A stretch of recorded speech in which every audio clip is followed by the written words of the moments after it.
तो hi guys, कैसे हैं आप सब लोग। तो वीडियो स्टार्ट करने उससे पहले मैं आप सब लोगों से बोलना चाहता हूं कि आपको अगर हमारी वीडियो अच्छी लगती है तो वीडियो को लाइक और चैनल को सब्सक्राइब किए बिना मत जाना।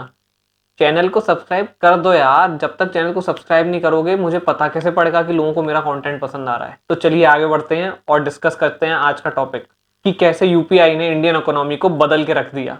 तो यार, जब भी हम बैंक से पैसा एक बैंक से दूसरे बैंक में ट्रांसफर करते हैं तो हमारे पास काफी मोड्स हैं जो हमारे बैंकिंग सिस्टम ने हमको प्रोवाइड कर रखे हैं, जैसे कि आरटीजीएस, एनईएफटी, आईएमपीएस, यूपीआई। तो सबसे पहला सवाल तो हमारे मन में ये आता है कि ये सारे अलग अलग मेथड्स क्यों, सारे के सारे मेथड्स को मर्ज करके सब एक ही तरीके से क्यों नहीं करा जा सकता, और यूपीआई में ऐसा क्या खास है जो वो वर्ल्ड के सारे दूसरे मेथड्स को डोमिनेट कर रही है। बस इतना ही नहीं, बल्कि सिलिकॉन वैली से लेकर चाइना तक पूरे वर्ल्ड में यूपीआई के चर्चे हैं। हर कोई यूपीआई के बारे में बात कर रहा है। तो यार, चाहे बात हो इंडिया को डिजिटल पेमेंट्स के मामले में नंबर 1 बनाने की या बात हो इंडिया के फ्यूचर को डिजिटली आगे बढ़ाने की, हर कोई यूपीआई की ओर ही देख रहा है।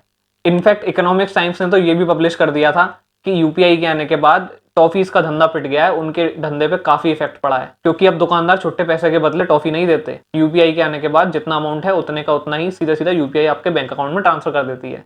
यूपीआई एक गेम चेंजर है, ये हमें तब पता पड़ता है जब ये बड़ी बड़ी दुकानों और शोरूम्स में नहीं, बल्कि छोटे छोटे ठेले, स्टॉल, चाय की टपरियों पर जब हम यूपीआई का कोड लगा हुआ देखते हैं ना, तब हमें रियलाइज होता है कि यूपीआई कितना बड़ा गेम चेंजर है। मतलब आज से पहले किसने ही सोचा था एक चाय वाला अपने बैंक अकाउंट में पैसे रिसीव करेगा। तो यार, अब बात करें कि यूपीआई इंडिया में कैसे आया और इसे बनाने वाला कौन है, तो इस बात का क्रेडिट लेने के लिए रेस में काफी सारे लोगों की लंबी कतार है। तो सारी चीजों को साइड में रखते हुए बात करते हैं कि यूपीआई के आने के बाद इंडिया की इकोनॉमी कैसे बदल रही है। तो यार, अगर पुराने वक्त की बात की जाए, पुराना यानी कि आज से 10 से 20 साल पुराना वक्त, जहां पे अगर हमें पैसे एक जगह से दूसरी जगह भेजने होते थे या किसी आदमी को भेजने होते थे जो हमारे पास नहीं रहता है, तो हम उसे कैसे भेजते थे? या तो हम उसे कैश दे देते थे या फिर हम बैंक जाते थे और उसके खाते में पैसा जमा करते थे, जिसमें कि हमें बहुत ही लंबी लाइनों में लगना पड़ता था। बैंक पे जाके हमें 3 से 4 प्रोसेस कंप्लीट करनी पड़ती थी, जिसमें हमारी वेरिफिकेशन होती थी। बैंक को एक बहुत ही मोटा हिसाब किताब का रजिस्टर मेंटेन करना पड़ता था। साथ ही साथ हमें भी पासबुक को रेगुलरली मेंटेन करना पड़ता था, जो कि बहुत ही सारा टाइम कंज्यूमिंग और स्लो था। इसीलिए अगर देखा जाए तो पुराने जमाने में लोग बैंक ट्रांसफर को एक आखिरी, बिल्कुल आखिरी ऑप्शन ही कंसिडर करा जाता था, क्योंकि बहुत ही ज्यादा टाइम कंज्यूमिंग और बहुत ही ज्यादा स्लो प्रोसेस थी ये। पुराने जमाने में अगर हमें किसी को पैसा भेजना होता तो मोस्टली अगर कोई दूर, हमसे दूर शहर में रहता है तो हम उसे मनी ऑर्डर भेजते थे। तो चलो, इन सब टाइम कंजप्शन और बाकी मुसीबतों को तो साइड में रख देते हैं, लेकिन एक और बड़ी मुसीबत थी जो इसके साथ जुड़ी हुई थी, जो कि गवर्नमेंट की जो पेंशन स्कीम्स और जो बाकी गवर्नमेंट की वेलफेयर की स्कीम्स होती थी उसका ट्रैक गवर्नमेंट नहीं रख पाती थी। गवर्नमेंट की स्कीम का पैसा उसके हकदार लोगों के पास पहुंचा या ना पहुंचा, इसका गवर्नमेंट के पास कोई हिसाब किताब नहीं था। और साथ ही साथ इसमें बीच में काफी सारी करप्शन की भी रिपोर्ट्स आने लगी थी। चलो, छोटे मोटे ट्रांजेक्शन की तो कोई बड़ी दिक्कत नहीं थी, गवर्नमेंट इस सब में इतना ज्यादा इन्वॉल्वमेंट नहीं ले रही थी। पर गवर्नमेंट चाहती थी जितने भी बड़े ट्रांजेक्शन हो, जैसे लाख रुपए से ऊपर या 2 लाख, 2.5 लाख या 3 लाख या 50 लाख, ये सारे के सारे बैंक के थ्रू हो, ताकि गवर्नमेंट का इस पर ट्रैक रहे। और दोस्तों, यही एक रीजन था आरबीआई ने डीआरबीटी के साथ मिलकर एक नया पेमेंट सिस्टम इन्वेंट करा, जिसका नाम था आरटीजीएस। आरटीजीएस यानी कि रियल टाइम ग्रॉस सेटलमेंट। तो दोस्तों, ये बैंक का एक ऐसा सिस्टम था जो एक बैंक से पैसा निकाल के दूसरी बैंक में इंस्टेंटली ट्रांसफर कर देता था। पर यह सिस्टम बहुत ही ज्यादा कॉस्टली था और बहुत ही ज्यादा एक्सपेंसिव था मेंटेन करने के लिए। इसीलिए इस पे ट्रांजेक्शन जो थे वो सिर्फ 2 लाख से ऊपर के ही अलाउड थे। साथ ही साथ आरबीआई इस काम के लिए कुछ पैसा भी चार्ज करता था, जो लोगों के बैंक अकाउंट से ऑटोमेटिक कट हो जाता था। तो दोस्तों, आरटीजीएस एक ऐसा पेमेंट मेथड था जो इंडिया के एवरी रेसिडेंट के लिए अवेलेबल था और जिसने बड़ी बड़ी पेमेंट्स को ट्रांसफर करना बहुत ईजी बना दिया था। तो यार, जब हम पैसा ट्रांसफर करते हैं एक बैंक से दूसरे बैंक में, तो ऐसा नहीं है कि यार कि हर रात को वो बैंक वाले अपना सारा का सारा अमाउंट लेके दूसरे बैंक में जाके डिपॉजिट करा के आते हैं, बल्कि ये सारा गेम होता है नंबर्स का। सपोज करते हैं कि आपने 2 लाख की पेमेंट एचडीएफसी बैंक से एक्सिस बैंक में भेजी है, तो एचडीएफसी बैंक आपके अकाउंट से निकाल के 2 लाख रुपए माइनस कर देगा और एक्सिस बैंक में प्लस कर देगा। जैसे हमारे पास ऑप्शंस होते हैं कि हम अपना बैंक अकाउंट बहुत सारे डिफरेंट डिफरेंट बैंक्स में खोल सकते हैं, वैसे ही सारे बैंक्स का अकाउंट होता है आरबीआई में, जो ये सब कुछ लेना देना मैनेज करता है और एंड का हिसाब बना के देता है कि कितना ड्यू है आपके ऊपर। तो चलिए इसको एक एग्जांपल से समझते हैं।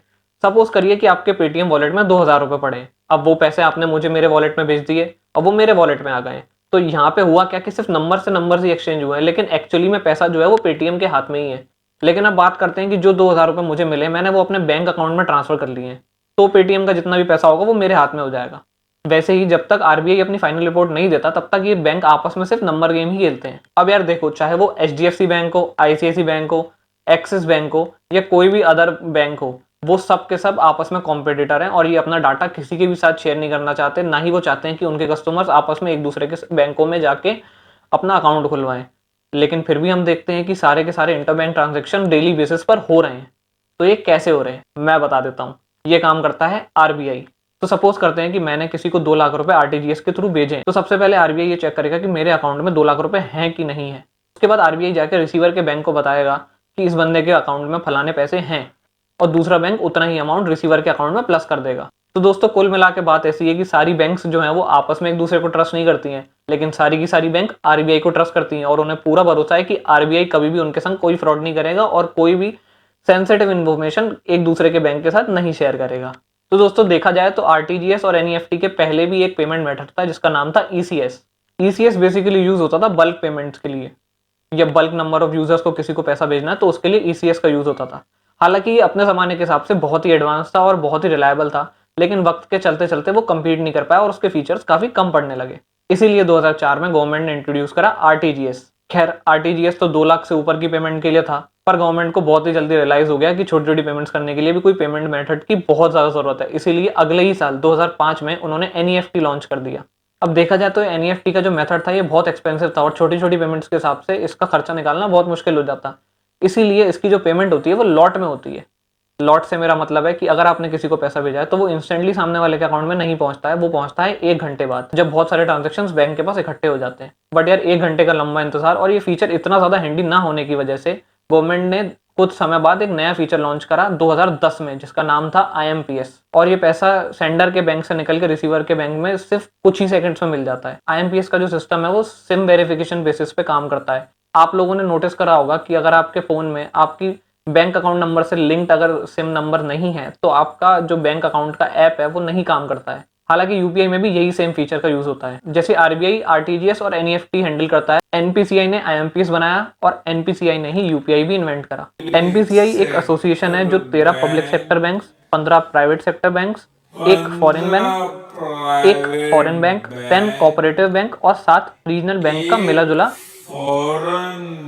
एनपीसीआई एक एसोसिएशन है जिसके अंदर 13 public sector banks, 15 private sector banks, एक foreign bank, 10 cooperative banks and 7 regional banks हैं।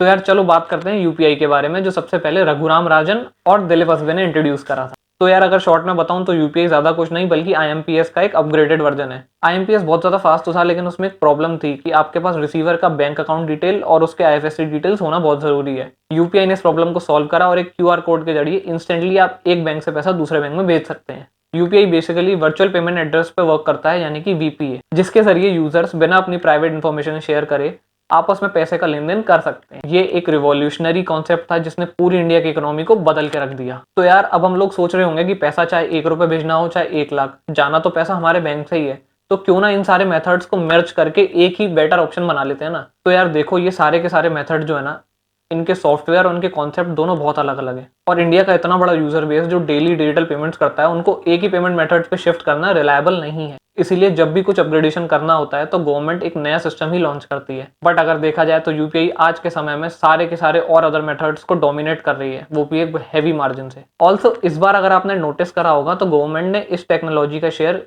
अदर थर्ड पार्टी एप्स जैसे कि पेटीएम, फोन पे, गूगल पे सबके साथ किया हुआ है। ये ऐसा पहली बार है जब गवर्नमेंट ने अपनी टेक्नोलॉजी का शेयर किसी और थर्ड पार्टी एप्स के साथ किया है।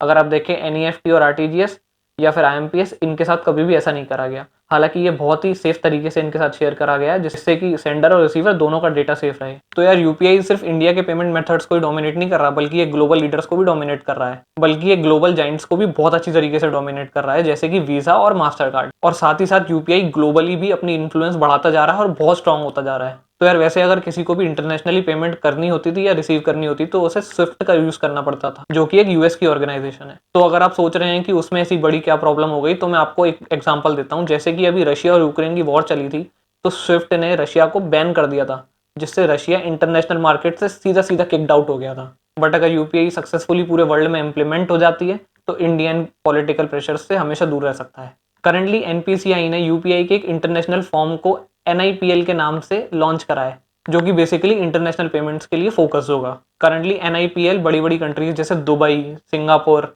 म्यांमार, भूटान जैसी बड़ी बड़ी कंट्रीज में स्टार्ट होने वाला है। तो यार आपको क्या लगता है, यूपीआई की मदद से इंडिया सुपर पावर बन सकता है? अपने व्यूज कमेंट्स में बताओ। तो यार आज के लिए बस इतना ही। अगर आपको हमारी वीडियो अच्छी लगी हो तो लाइक करे बिना मत जाना। हमारे चैनल को सब्सक्राइब जरूर कर दो ऐसे इंटरेस्टिंग टॉपिक्स हिंदी में आप लोगों को एक्सप्लेन करने के लिए। तो गाइस डू सपोर्ट अस।